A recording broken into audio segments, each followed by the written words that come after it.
Hi guys, welcome back to another video from Car Help For You. So in today's video we're working on a Ford Focus, and this one is a 2013 reg.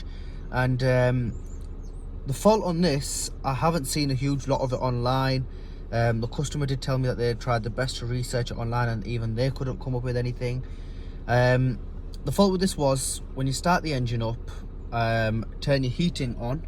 So you would have that on, let's say 4 for example. You'd put that on hot or cold, and you'd put that on anything you wanted, and it wouldn't, this one and this one wouldn't make a difference. It would only blow out cold air.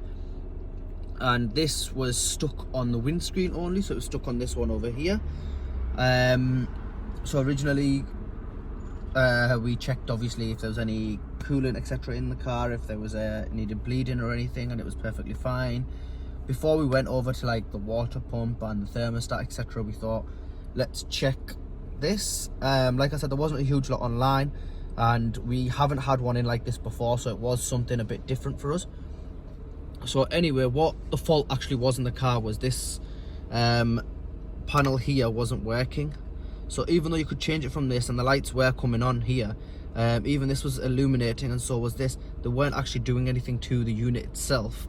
You could change them from here, but it wouldn't make any difference because it wouldn't heat up anything. So all we had to do was, we did have another Focus in at the time, so what we done is we just took the part off that one and put it into this one, and it quickly worked. Luckily both cars belong to the customer, otherwise we wouldn't have tested another part. So what we did was put that one onto this, and it started warming the car up straight away. We ordered another one from eBay, sorry, and it did arrive. Now I just want to mention that when you do order this, you need to make sure that you do order the correct one for your car. The original part is just over there, but this is the correct one for the car. When you do order a replacement part, so obviously this has come from a scrapyard or a breaker from eBay, but when you do order one, what you want to be careful of is if you've got the correct amount of pins in there. So if I come in with a screwdriver rather than my finger, you can see that it's got loads of little metal pins going across. Well, this part, another part like this, a customer originally bought it to us because they wanted this car. I think they sold this car or they took a deposit on this car, I'm not too sure. But what they wanted was they wanted this repaired same day, which obviously is understandable. But what the fault we had was the part they bought to us didn't have enough pins. So the pins actually stopped around about here. So you see those 4 extra pins on the right hand side, it wasn't on the other part. However, it did have the correct amount of terminals on this side. So if you do order one, you do want to just make sure you've got the correct amount of pins. Otherwise, even though it'll still plug into your car, it won't actually do anything. You'll have the original persisting fault. So to remove this, as you can see there, we've had to, unfortunately there's a little glare off the sun, which I do apologise for, but it's not stopping you from seeing. As you can see, you have to remove the entire dash, and you do have to just center console of the dash, sorry, and you do have to pull that little tab out there. It is fairly easy. All you'll need is a large Phillips screwdriver, and you'll need in like the Torx hexagon shape things, it's a T20 that you need, and it comes off fairly straightforward.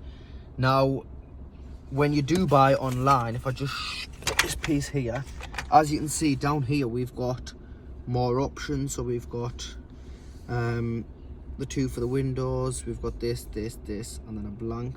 Well, the replacement part only had 4.